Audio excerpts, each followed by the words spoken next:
נמצאת איתנו כל הזמן, כל רגע, לא משנה מה אנחנו עושים.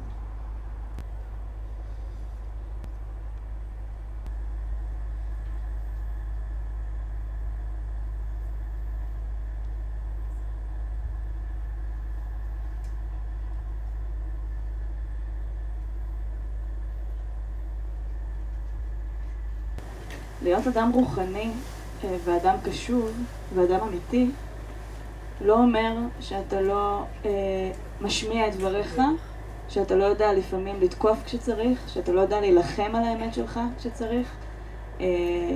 והמלחמה הזו היא מלחמה פוליטית, זהו מאבק פוליטי.